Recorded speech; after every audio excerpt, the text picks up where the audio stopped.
नमस्कार, यह है कास्ट इंडिया और आप देख रहे हैं कास्ट इंडिया यूट्यूब चैनल। मैं अंकुर शुक्ला हूँ। दोस्तों, इस कार्यक्रम में आज हम खास तौर से विटामिन डेफिशिएंसी की बात करेंगे। आम तौर पे अपनी कम्युनिटी में विटामिन्स और मिनरल्स की जो कमी है, वो सामने आ रही है। ये आम समस्या हो चली। इसके अलावा आप ये भी जानते होंगे कि शरीर के पोषण में विटामिन्स एंड मिनरल्स का बहुत महत्व होता है। तो इस कार्यक्रम के जरिए हम ये समझने का प्रयास करेंगे कि एंकाइलोजिंग स्पॉन्डिलाइटिस में विटामिन्स और मिनरल्स की कमी किस तरह की समस्या पैदा करती है, उसके क्या समाधान हैं और यह हमारे शरीर के लिए कितना जरूरी है। तो सबसे पहले हमारे साथ जो इस वक्त जो गेस्ट मौजूद हैं, हम उनसे उनका परिचय करा दें आपका। हमारे साथ इस वक्त मौजूद हैं सफदरजंग कम्युनिटी मेडिसिन डिपार्टमेंट के एचओडी और निदेशक डॉक्टर जुगल किशोर। नमस्कार। नमस्कार। जो दूसरे विशेषज्ञ हैं वो आयुर्वेद क्षेत्र के हैं और ये पंचकर्म अस्पताल जो रोहिणी में है उसके चिकित्सा अधीक्षक हैं डॉक्टर राजपाल पराशर जी। नमस्कार। आप दोनों का कार्यक्रम में बहुत स्वागत है सर। डॉक्टर साहब, सबसे पहले मैं जुगल किशोर जी के पास जाना चाहूंगा। सर, ये बताइए कि ये जो सामुदायिक स्तर यानी कि कम्युनिटी लेवल की जो चिकित्सा होती है, यानी कम्युनिटी मेडिसिन विभाग, ये क्या है और इसकी क्या उपयोगिता है चिकित्सा जगत में, थोड़ा सा पहले जानना चाहूंगा। पहले तो मैं कास्ट इंडिया को मुबारकबाद देता हूं कि वो इस तरह से प्रोग्राम कंटिन्यूअसली कर रहे हैं और बहुत ही इम्पोर्टेंट जो हमारे स्वास्थ्य से संबंधित इश्यूज हैं उनको लेकर आते हैं। मैं आशा करता हूं कि वो इसमें सक्सेसफुल रहें। ये भी एक कम्युनिटी हेल्थ का जरिया है, कहना चाहिए। आप भी उसमें बहुत योगदान दे रहे हैं। हेल्थ जब हम कहते हैं स्वास्थ्य एक्चुअली ऐसे लगता है कि जैसे ये इंडिविजुअल प्रॉब्लम है, लेकिन किसी का भी स्वास्थ्य इंडिविजुअल नहीं होता। उसको उसके अंदर जो शरीर है, उसका दिमाग है और दिमाग में उसका मेंटल हेल्थ, जो उसका मन है, इन सब से उसका स्वास्थ्य इफेक्ट होता है। और इसीलिए जो WHO ने डिफाइन किया है कि एक ऐसा स्तर है जिसमें जो हमारा दिमाग का या कहना चाहिए मन का, सोसाइटी का या सोशल, और जो फिजिकल जो हमारा संरचना है बॉडी की, इन तीनों में वेलबींग होना चाहिए। तो डॉक्टर जो हम बनते हैं मेडिकल कॉलेज में, वो ज़्यादातर फोकस होता है, जैसे पेशेंट हॉस्पिटल में गया तो पेशेंट से हम हिस्ट्री पूछते हैं और उसके बाद में हम उसका ट्रीटमेंट करते हैं। तो ये इंडिविजुअल डॉक्टर पेशेंट रिलेशनशिप हो जाता है। लेकिन जो हमारा डिपार्टमेंट है वो सदियों से इस बात पे फोकस करता रहा है कि जो स्वास्थ्य है वो इंडिविजुअल फैक्टर नहीं होता, इसके लिए बहुत सारे फैक्टर होते हैं। और बड़ा इंटरेस्टिंग है कि multi factorial causation of disease किसी समय में जब इसको इजाद किया गया कि जो कॉज है वो हमारे आयुर्वेदा में भी मिलेंगे और साथ में हम बुद्धिस्ट लिटरेचर को देखें तो उसमें भी मिलेंगे कि बहुत सारे रीजन होते हैं। इंटरेस्टिंग है कि इसमें एक जो वायरस और ये चीजें जब सीखी, जब ये इसके बारे में पता चलना शुरू हुआ कि बैक्टीरिया वायरस, ये जब 18वीं शताब्दी में इसका इन्वेंशन हुआ, तो लोगों का ये मत हो गया कि जो बीमारी होती है वो किसी वायरस, बैक्टीरिया या प्रोटोजोआ इनसे होता है। लेकिन उस वक्त में भी बहुत सारे ऐसे साइंटिस्ट थे, वो कहते थे नहीं, ऐसा नहीं है।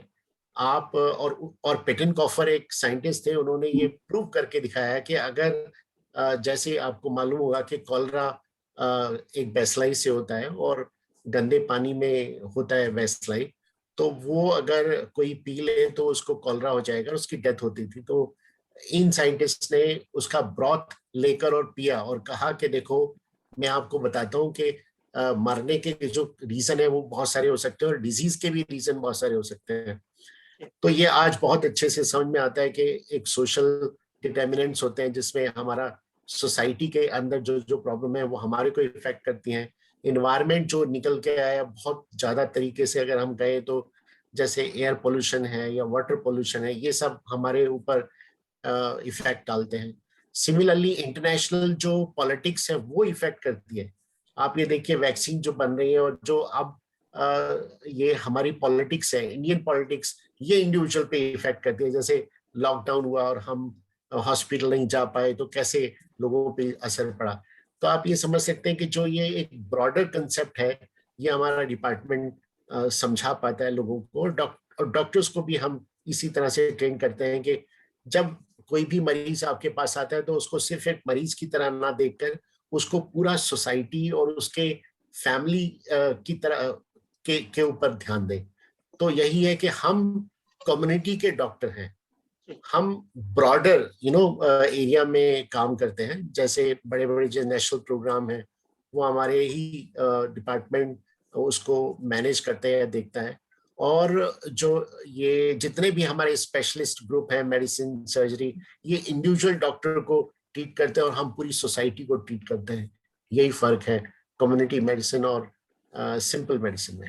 ठीक है, यानी ये जो विभाग है, ये विभाग एक बड़े स्तर पे समुदाय के अंदर में बड़े लोगों को प्रभावित करने वाली बीमारियों पे आप इस विभाग के तहत काम करते हैं। जी, तो डॉक्टर साहब, अब हम अपने मूल विषय पे लौटते हैं। मैं सबसे पहले आपसे ये पूछना चाहूंगा कि ये जो विटामिन डेफिशिएंसी की समस्या है, कम्युनिटी लेवल पे इसकी क्या स्थिति है, इस समय कैसी चुनौती है? अगर हम कोई भी विटामिन ले, विटामिन हमारी ए, बी, सी, डी, ई और के तक है हमारी विटामिन। इसमें कुछ फैट सोल्युबल्स हैं और कुछ वाटर सोल्युबल्स हैं। जो फैट सोल्युबल्स हैं वो अगर हम कई महीनों में एक बार ले लें या कुछ ऐसे तो वो चल जाती हैं, लेकिन वाटर सोल्युबल हमारे को कंटिन्यूस चाहिए होती हैं। अब बड़ा इंटरेस्टिंग है कि कुछ एक विटामिन है जिसको हम विटामिन डी बोलते हैं, वो हमारी सन से मिलती है हमारे को। हमारे जो सूर्य है उसके प्रकाश से हमारे शरीर पर पड़ती है, उसमें रिएक्शन होता है बॉडी में, वो फिर प्राप्त होती है, बनती है। बिना उसके नहीं बन पाती। और उसका एक और सोर्स है जो हम कहते हैं कि मछली जो खाने वाले लोग हैं उनमें भी वो कहीं हद तक मिल जाती है। अदरवाइज जो और दूसरे विटामिन हैं उनके अलग अलग स्रोत हैं। तो ये देखा गया कि जो हमारा लाइफ स्टाइल चेंज हुआ है, हमारा खाने का पैटर्न चेंज हुआ है, उसमें ये बहुत सारी ऐसी विटामिन हैं जो जिनकी कमी हो गई है। और उन कमियों की वजह से बहुत सारी बीमारियां भी हमारे सामने अब आई हैं, बड़ी नई नई तरह की बीमारियां आई हैं। कुछ ऐसी भी हैं जो एक्स्ट्रा चीजों को लेने की वजह से भी हो गई हैं कि अगर हम बहुत ज्यादा प्रोटीन की चीजें खाएंगे या फिर हम एक स्पेशल ग्रुप में खाएंगे तो। आपने एक और बात कही थी मिनरल की, उस मिनरल में भी यह है कि हमारा जो पानी जो हम लेते हैं वो सबसे बड़ा स्रोत होता है, या फिर सब्जियां हमारी बहुत बड़ी स्रोत होती हैं मिनरल की। लेकिन जिस तरीके से आजकल उगाई जाती हैं या पानी हमारे को मिलता है, वो आपने देखा होगा कितना उसको छन के हम पीते हैं। और आरओ है तो रिवर्स ऑस्मोसिस है, उसमें माइन्यूट अमाउंट ऑफ मिनरल भी निकल जाते हैं।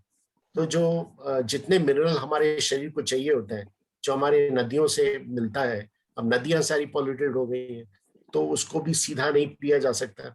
तो ये जो हमारा लाइफ स्टाइल है पूरा कॉम्प्लिकेट कर दिया लाइफ को।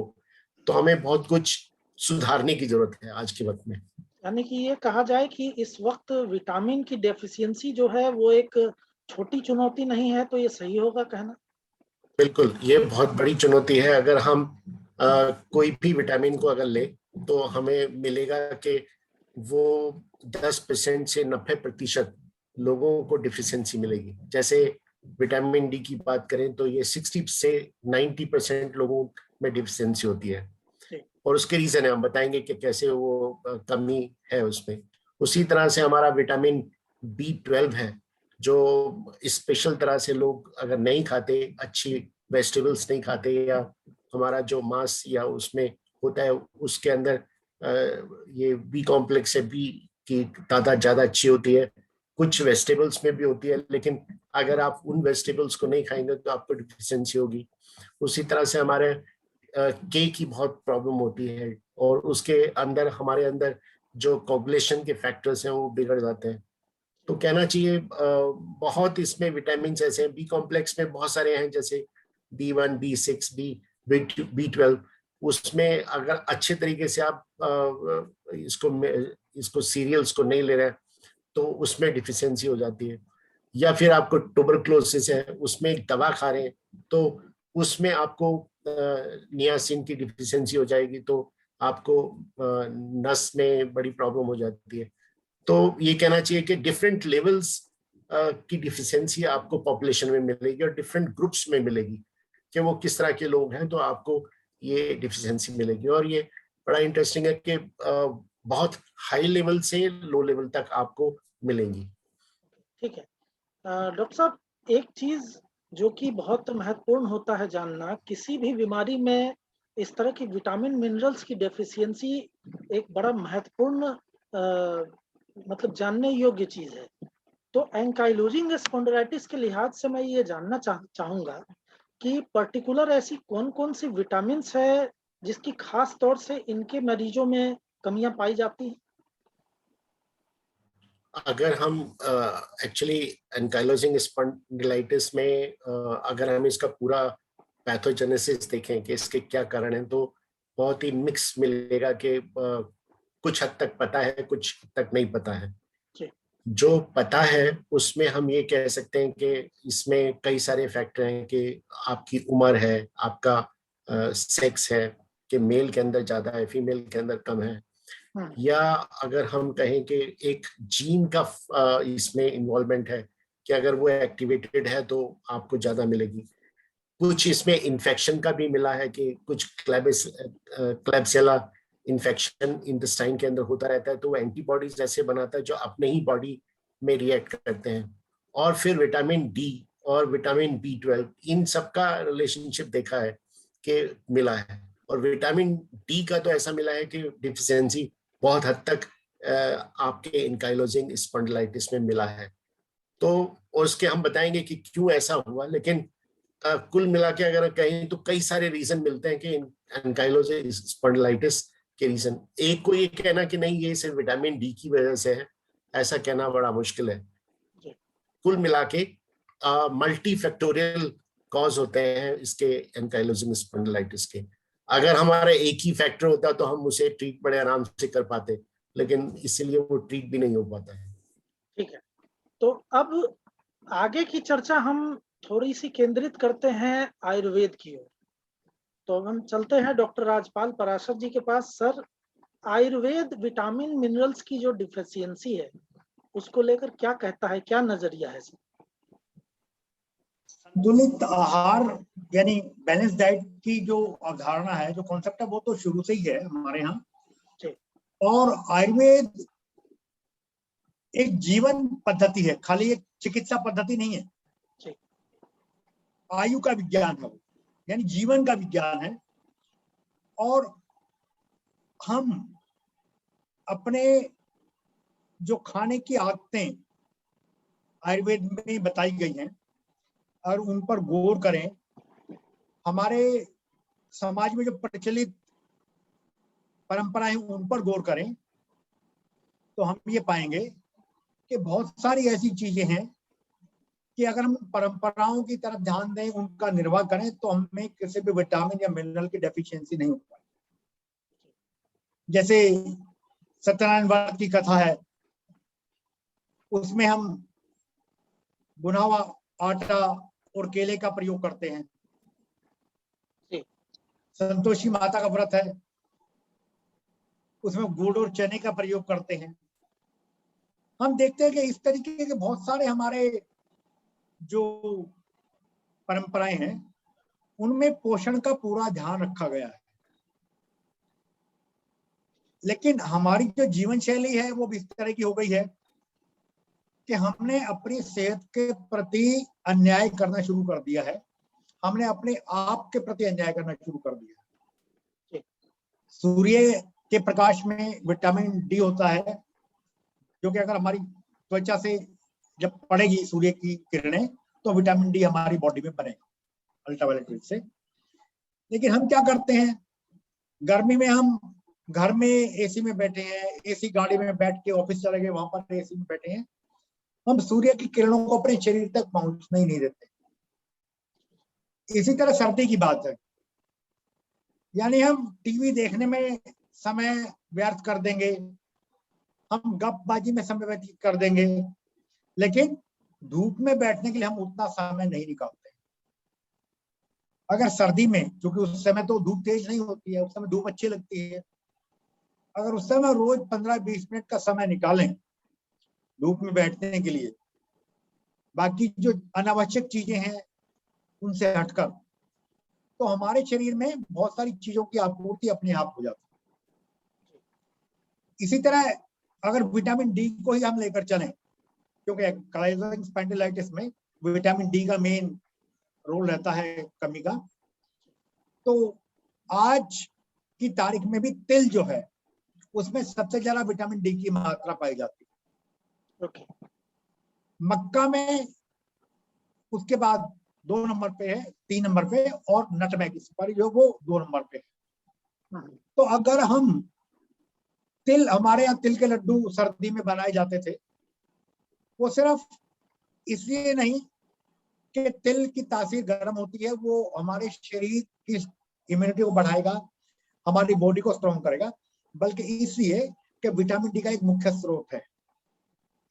इस तरह मक्का की बात करेंगे, आज से अगर हम 50, 60 साल, 70 साल पहले चले जाएं तो गेहूं भारत की फसल नहीं होता था, और भारत के खाने में भी इसका कहीं स्थान नहीं था। जई है, जौ है, चना है,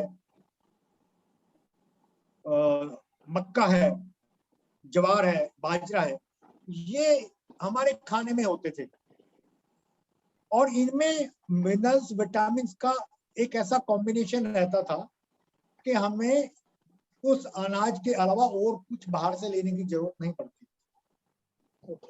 लेकिन आज हमने उन अनाजों को खाना बंद कर दिया है। कितने लोग हैं जो आज की तारीख में मक्का खाते हैं, ज्वार खाते हैं, बाजरा खाते हैं? बहुत कम। तो अगर हम अपनी उसी मूल जीवन शैली की तरफ चलें जो कि स्वास्थ्य की रक्षक थी, तो हम समझते हैं कि हमें बाहर से विटामिन लेने की जरूरत नहीं पड़ेगी, ना हमारे शरीर में विटामिन की कमी हो। ठीक है, यानी कुल मिला के देखा जाए ने तो बताया जी कि जो पानी हम पीते हैं वो खाली पानी रह गया है, जबकि उस पानी में इतने न्यूट्रिएंट्स होते थे कि उस पानी में भी बहुत कुछ न्यूट्रिएंट्स मिलने की वजह से हमें बाहर से न्यूट्रिएंट्स की जरूरत नहीं होती थी। आज हम अगर पुनः अपने जीवन शैली पर विचार करें, कम्युनिटी मेडिसिन से आपने इस टॉपिक को शुरू किया था, कम्युनिटी की बात से शुरू किया था। आज हम इंडिविजुअलिस्टिक हो गए, हम स्वार्थी हो गए, हम कम्युनिटी के बारे में हमने सोचना बंद कर दिया है। अगर हम ये सोचें कि मेरे किस किस काम से कम्युनिटी को नुकसान हो रहा है, मैं वो काम ना करूं, मैं हवा में जहर नहीं फैलाऊं, मैं मिट्टी में प्रदूषण ना फैलाऊं, मैं पानी में प्रदूषण ना फैलाऊं, तो जब हम कम्युनिटी के बारे में सोचेंगे अपनी सोच को, स्वार्थ को छोड़ के, तो बहुत सारी चीजें अपने आप हल होती चली जाएंगी। और जो हम एक फसल, कोई भी फल है, सब्जी है, गेहूं है, या और भी कोई हमारा अनाज है, जो हम मिट्टी से प्राप्त करेंगे उसमें हमें भरपूर पोषण मिलेगा, ना कि प्रदूषण मिलेगा। तो आज कम्युनिटी के बारे में सोचने की हमें जरूरत है। स्वार्थ के वशीभूत होकर हम अपने आप के बारे में सोच रहे हैं, उस सोच को बदलने की जरूरत है, अपनी जीवन शैली को बदलने की जरूरत है, ताकि हमें बहुत सस्ते में, बहुत आसानी से अपने भोजन में सभी कुछ मिल जाए। यानी पालक है, कहने का जैसे मतलब पालक है में कि विटामिन डी कहने होता है। का मतलब ये है डॉक्टर साहब की प्रकृति के सानिध्य में लौटना पड़ेगा, ये समय की मांग है। ठीक है, ठीक है। तो डॉक्टर जुगल किशोर जी ये बताएं कि जैसे एंकाइलोजिंग स्पॉन्डिलाइटिस जैसी बीमारियां हैं, उसमें विटामिन डी की डेफिशिएंसी हो, या विटामिन B12 की हो, या फिर कैल्शियम की हो, तो ये जो कमियां हैं ये किस तरीके से उनकी मुसीबतें बढ़ा सकती हैं? अगर हम एंकाइलोजिंग स्पॉन्डिलाइटिस के पैथोजेनेसिस के ऊपर हम देखें, सोचें, समझें, तो इसमें इन्फ्लेमेशन होता है। वो एंटीबॉडीज या अपने ही शरीर के जो जॉइंट्स हैं या हमारी जो बोन्स है उसके ऊपर इफेक्ट पड़ रहा है। तो वो ये देखा गया है कि एक प्रो इन्फ्लेमेटरी सेल होते हैं हमारे बॉडी के अंदर, और कहना चाहिए बहुत सारे केमिकल्स होते हैं जो प्रो इन्फ्लेमेटरी होते हैं। और ये देखा गया कि विटामिन डी उनको डिक्रीज करता है, डिप्रेस करता है उनको, जिसमें हमारा साइटोकाइन से इंटरल्यूकिन 1, 17 ये सारे हैं जो मिले हैं। और उनकी तादाद इसलिए बढ़ जाती है कि कहीं ना कहीं कोई ना कोई एंटीबॉडीज बन रहे होते हैं और वो हमारे जॉइंट्स को अटैक कर रहे होते हैं, और उसके लिए हमारे को इन्फ्लेमेटरी रिस्पॉन्सेज चाहिए होते हैं। तो देखा गया कि अगर हम विटामिन डी की कमी भी साथ में है तो वो ज्यादा आपके ऊपर असर डालेंगे। और ये भी देखा गया कि विटामिन डी एक ऐसा विटामिन है जिसमें मिनरल या कहना चाहिए कैल्शियम के एब्जॉर्प्शन में हेल्प करता है, कि वो बोन के अंदर और उसको सोखता है और अच्छे से मिनरलाइजेशन होता है। इसलिए विटामिन डी का जो अभी तक लिटरेचर मिला है वो ये, वैसे तो पुख्ता लिटरेचर अभी तक इसलिए नहीं मिल पाया क्योंकि हमारे पास में अभी से इसके बारे में समझ में आने लगा और बहुत अच्छे स्टडीज नहीं है या रैंडमाइज कंट्रोल ट्रायल नहीं है कि हम एक ग्रुप में रैंडमली विटामिन डी दें और एक में ना दें और फिर उसका इफेक्ट देखें। इस तरह की रिसर्च बहुत कम है। बड़ा इंटरेस्टिंग है कि मैं अभी इसमें बड़ा इंटरेस्ट लेने लगा तो मुझे ये लगा कि इवन विटामिन डी की कमी वाले लोगों के अंदर जो कोविड के सिम्टम थे वो बहुत ज्यादा हुए एज कंपेयर टू जिनमें विटामिन डी नहीं था, और विटामिन डी देने से फायदा हुआ। तो ये हमने इसके ऊपर अभी शोध भी अपना पब्लिश किया है। तो कहने का मतलब एंकाइलोजिंग स्पॉन्डिलाइटिस में विटामिन डी का बहुत बड़ा रोल है और फ्यूचर में और इसके बारे में समझ में आएगा तो हम शायद बहुत ही स्पेसिफिक तरीके से इसको मैनेज या ट्रीट करने में सक्षम हो पाएंगे। जी ठीक है सर। कार्यक्रम के अंत में मैं बारी बारी से आप दोनों से पूछना चाहूंगा कि कैसे पता लगाएं कि शरीर में विटामिन की कमी हो रही है, और अगर इसको आप एंकाइलोजिंग स्पॉन्डिलाइटिस के लिहाज से थोड़ा बताएं तो हमारे लिए और लाभकारी सिद्ध होगा जानना कि अगर शरीर में इसकी कमी होती है, चाहे विटामिन डी है, विटामिन B12 है, कैल्शियम है, तो कैसे इसके संकेत क्या हैं, हम कैसे समझ में आएगा कि इसकी कमियां हो गई। टेस्ट तो एक है, टेस्ट तो एक जरिया है जिससे हम पता कर सकते हैं, लेकिन अगर मान लीजिए कि कोई व्यक्ति उसको कभी इस तरह की समस्या आई नहीं हो और एंकाइलोजिंग स्पॉन्डिलाइटिस है और उसको ये जानना, कुछ संकेत तो शरीर देते ही हैं किसी चीज की कमी या बीमारी से पहले, तो हम कैसे पता लगा सकते हैं कि हमारे शरीर में पर्टिकुलर इन विटामिन की कमी हो रही है? एक एक करके सबसे पहले मैं जुगल किशोर जी से पूछना चाहूँगा। ये आपने कहा कि टेस्ट को अगर हम छोड़ दें तो क्या एक्चुअली टेस्ट ये बताता है कि अगर प्री क्लिनिकल कंडीशन होती है उसमें भी हमें पता चल जाता है कि उसका क्या लेवल है और उस लेवल के हिसाब से हम उसको मैनेज कर सकते हैं। लेकिन जब उसको साइन सिम्टम आ जाए तो बहुत देर हो गई होती है और कभी कभी बहुत उसका नुकसान भी हो गया होता है। विटामिन डी का तो यही है कि उसको फ्रैक्चर होना शुरू हो जाए या बोन्स के अंदर दर्द हो, उनके पाँव में मसल्स के अंदर दर्द हो, ये बहुत कॉमन सिम्टम होते हैं। अगर हम और दूसरे विटामिन की बात करें तो उसमें अलग अलग तरह के सिम्टम्स होते हैं। तो मसल के अंदर पेन, जॉइंट्स के अंदर पेन, ये बहुत कॉमन होता है विटामिन डी के अंदर। तो इसका टेस्ट है, थोड़ा सा महंगा है, लेकिन अगर बहुत ज्यादा टेस्ट होंगे फ्यूचर में और अगर सरकारी अस्पतालों में भी अवेलेबल हो जाएगा, जो कि मुझे लगता होना चाहिए आज के वक्त में, क्योंकि हम देख रहे हैं बहुत ही कॉमन है, तो ये अगर टेस्ट अवेलेबल होगा तो हम सबके विटामिन डी कर पाएंगे। तो विटामिन डी का लेवल अगर कम है तो विटामिन हम दे सकते हैं, है ना, ये अवेलेबल है ये और बड़ा सस्ता है। इसका एक इंजेक्शन है वो जो सिर्फ 60 रुपए का आता है, और अगर हम बहुत ज्यादा यूज करेंगे हो सकता है कि और कम आ जाए। तो और 6 लाख इंटरनेशनल यूनिट का एक इंजेक्शन है जो 6 महीने के लिए आपको जरूरत ना पड़े। तो बड़ा आसान है इसका। सारे टेस्ट अवेलेबल हैं लेकिन थोड़े से महंगे हैं, क्योंकि मुझे लगता है शायद इतना कॉमन नहीं होते, और इनके जो किट्स हैं वो हमारे देश में नहीं बन पा रहे हैं, या बन रहे हैं तो बहुत कम होने की वजह से उनके कॉस्ट ज्यादा रखी हुई है। तो फ्यूचर में मैं ये एक्सपेक्ट करता हूँ कि जितने ज्यादा होंगे मुझे लगता है इसके जो पैसे हैं ना वो भी कम हो जाएंगे। जी सर, विटामिन B12 और कैल्शियम की भी बात अगर की जाए तो एंकाइलोजिंग स्पॉन्डिलाइटिस में इसकी कमी आमतौर पे देखी जाती है। कई रिसर्चों में भी ये बात सामने आ चुकी है।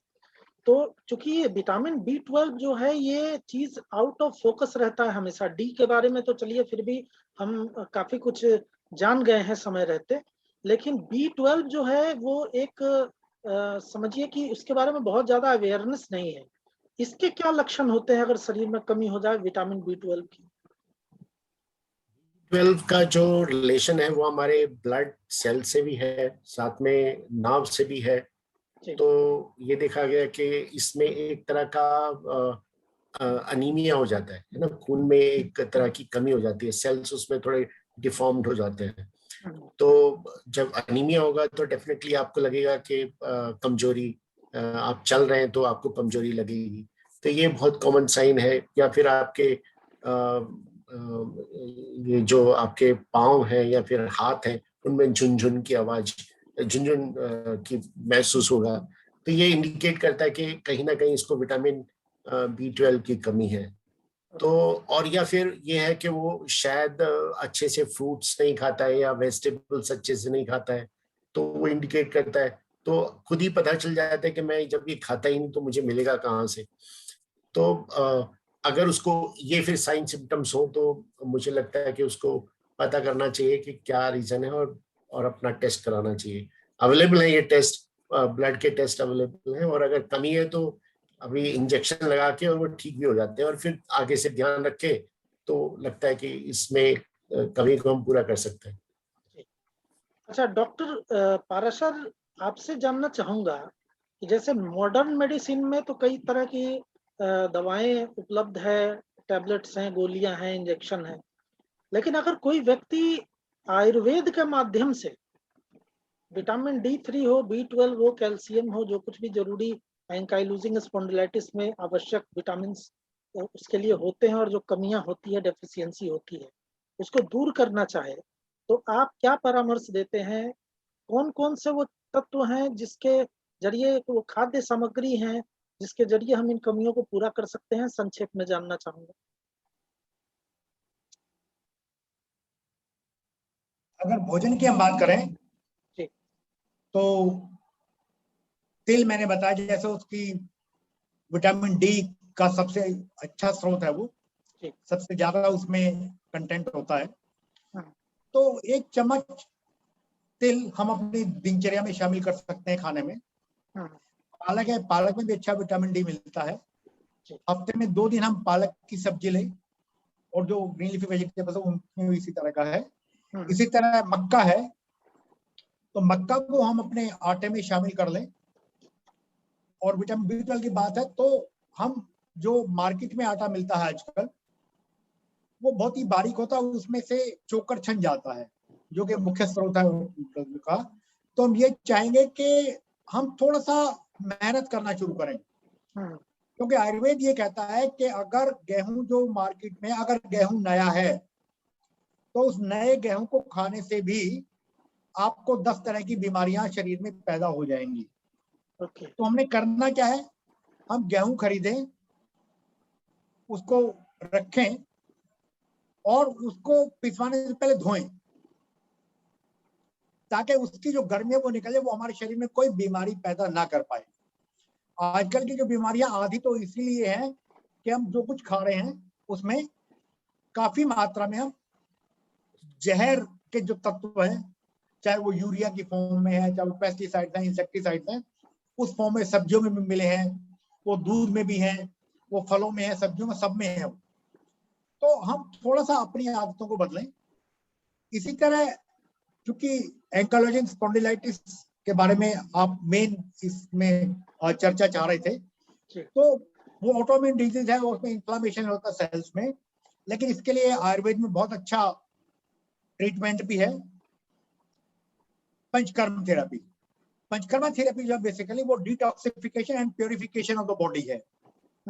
हम साल में 1 या 2 बार पंचकर्मा थेरेपी लें ताकि हमारी बॉडी डिटॉक्सिफाई हो जाए, प्योरीफाई हो जाए, और फिर उसमें कोई भी ऑटो इम्यून डिजीज नहीं पनप पाएगी। इसके साथ ही जो छोटे छोटे उपाय हैं, हम अपनी जीवन शैली में, खाने पीने की आदतों में परिवर्तन करें तो हमारी इम्यूनिटी काफी अच्छी रहेगी और कोई भी वायरस या बैक्टीरिया हम पर अटैक नहीं कर पाएगा। अब बात आती है दवाओं की, जो आप कह रहे थे, तो दवाओं में विटामिन डी के हमारे पास काफी अच्छे स्रोत हैं। प्रवाल भस्म है, प्रवाल पिस्ती है, कपर्दिका भस्म है, कुक्कुटांतक भस्म है, इस तरह की बहुत सारी दवाएं हमारे पास मौजूद हैं जिसमें कैल्शियम और विटामिन डी होता है, और वो नेचुरल फॉर्म में होता है। और नेचुरल फॉर्म में जो चीज ली जाएगी वो सिंथेटिक फॉर्म में ली गई किसी चीज से ज्यादा गुणकारी होगी, शरीर में किसी तरह का नुकसान नहीं पहुंचाएगी और बॉडी में इजीली एब्जॉर्ब हो जाएगी। तो आयुर्वेद में जो दवाएं हैं वो हम कहेंगे कि यदि हम शुरुआत में ही लें तो उससे न केवल हमारी बीमारियां जल्दी काबू आएंगी, सस्ते इलाज से वो काबू आ जाएंगी और शरीर में किसी तरह का कोई साइड इफेक्ट भी पैदा नहीं होगा। साथ में जो हमारी प्योरिफिकेशन, डिटॉक्सिफिकेशन की बात है, तो पंचकर्मा थेरेपी अब लोकप्रिय हो रही है। हर शहर में अब पंचकर्म सेंटर खुल रहे हैं, सरकार भी उनको बढ़ावा दे रही है। और अगर हम पंचकर्म के बारे में लोगों को शिक्षित करें, उनको बताएं, उनको जागरूक करें कि पंचकर्मा थेरेपी के क्या मैं यही कहना चाह रहा था कि ये पंचकर्मा जो थेरेपी है, जो इसकी प्रक्रिया है, मुझे लगता है इस पे एक अलग से एपिसोड बनानी चाहिए ताकि विस्तार से इसके बारे में जानकारी दे सके दर्शकों को जी। तो दर्शकों, आपने इस कार्यक्रम में ये देखा कि विटामिन डी और विटामिन B12 जैसे जो कमियां हमारे शरीर में होती हैं, उनको पूरा करने का मॉडर्न मेडिसिन में क्या विकल्प है और आयुर्वेद के लिहाज से इसको हम कैसे देखते हैं। अब आपको हम ये बता दें कि ये जो कार्यक्रम है, ये इसका पहला एपिसोड है। हम इस पर एक और एपिसोड बनाने वाले हैं, बहुत जल्दी ही आपके सामने लेकर आएंगे, जिसमें हमारे साथ एक वैज्ञानिक भी होंगे जिन्होंने खास तौर पे विटामिन डी पे एक बहुत बड़ा अध्ययन किया है।